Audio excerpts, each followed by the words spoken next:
Egyptian civilisation में मरे हुए इंसान या जीव के डेड बॉडीज को बहुत ही सुरक्षित तरीके से संभाल कर रखा जाता था। इन पुराने डेड बॉडीज को मम्मी कहा जाता है। ये मम्मी शुरू से ही बहुत सारे रहस्यों से भरे पड़े हैं। इनसे जुड़े बहुत सारे सवाल आज भी हैं, जिसका जवाब देना बहुत मुश्किल है। ऐसा ही एक सवाल है कि लोग आखिर इन मरे हुए इजिप्शियन मम्मीज को क्यों खाते थे और इसके पीछे का क्या कारण था। चलिए आज की इस वीडियो में इसके बारे में जानते हैं। बहुत साल पहले से लोग इन मम्मीज को कब्र से बाहर निकाल कर खा रहे थे। इसे पीस कर पिंड बनाया जाता था। इसके अलावा इसका उपयोग इंटरटेनमेंट के लिए भी किया जाता था। आपको जानकर हैरानी होगी कि इस तरह का ज्यादातर काम यूरोपियन कंट्रीज में हो रहा था। इससे भी अधिक हैरानी की बात यह है कि इसमें किंग्स, प्रीस्ट्स, डॉक्टर्स और साइंटिस्ट भी शामिल थे। लोग इन पुराने डेड बॉडीज के बोन्स तथा फैट्स को मेडिसिन की तरह खाते थे। बहुत सारे डॉक्टर्स बीमारी ठीक करने के नाम पर ये सब खाने की सलाह देते थे। उस समय के बहुत सारे फेमस लोग भी इन चीजों को सही बताकर इसे आगे बढ़ाते रहे।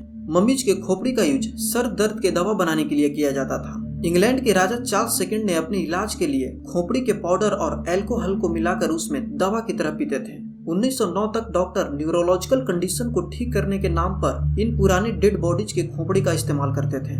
मम्मीज के बॉडीज पार्ट से कई तरह के प्रोडक्ट बनाए जा रहे थे। इन प्रोडक्ट्स को मुमिया कहा जाता है। ज्यादातर इन पुराने डेड बॉडीज को इजिप्ट के कब्रों से बाहर निकालकर यूरोप में लाया जाता था। फिर उसका दवा बनाकर बेचा जाता था। ये सभी प्रोडक्ट्स दुकानों पर मिलते थे। अमीर हो या गरीब, सभी लोग अपनी बीमारी को ठीक करने के नाम पर इससे बने मेडिसिन को खाते थे। लोगों का मानना था कि इसमें बहुत सारे बीमारियों को ठीक करने का गुण था। सर दर्द से लेकर एपिलेप्सी और प्लेग जैसे बीमारी तक में लोग मम्मीज के बॉडी पार्ट से बने मेडिसिन को खाते थे। कुछ लोग तो ये भी मानते थे कि मम्मीज में उस इंसान की आत्मा होती है और वो अपने ताकत से उसे ठीक कर देगा। इसके अलावा कई तरह के और अंधविश्वास इन यूरोपियन कंट्रीज में फैला हुआ था।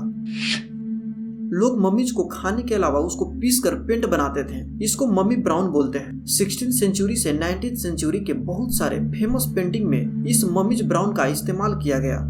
इन सब चीजों के अलावा लोग इन मम्मीज का उपयोग इंटरटेनमेंट के लिए करने लगे। प्राइवेट पार्टीज में मम्मीज को ताबूत से बाहर निकाला जाता था और उसके बॉडीज के ऊपर से कवरिंग को हटाया जाता था। प्राइवेट पार्टीज के बाद ऐसे इवेंट्स फिल्म थिएटर में भी होने लगा। लोग टिकट खरीद कर इन इवेंट्स को देखने जाते थे। ये सारी चीजें 12th सेंचुरी से होते आ रही थी। लोग अगले 500 सालों तक इन मम्मीज को एक मेडिसिन की तरह खाते रहे। इससे यूरोप में इन पुराने डेड बॉडीज का डिमांड बहुत बढ़ गया था और लोग इसमें भी कालाबाजारी करने लगे। इजिप्शियन मम्मीज की जगह पर जल्दी मरे किसी लाश को मम्मीज की तरह कपड़े में लपेटकर बाजार में बेचा जाने लगा।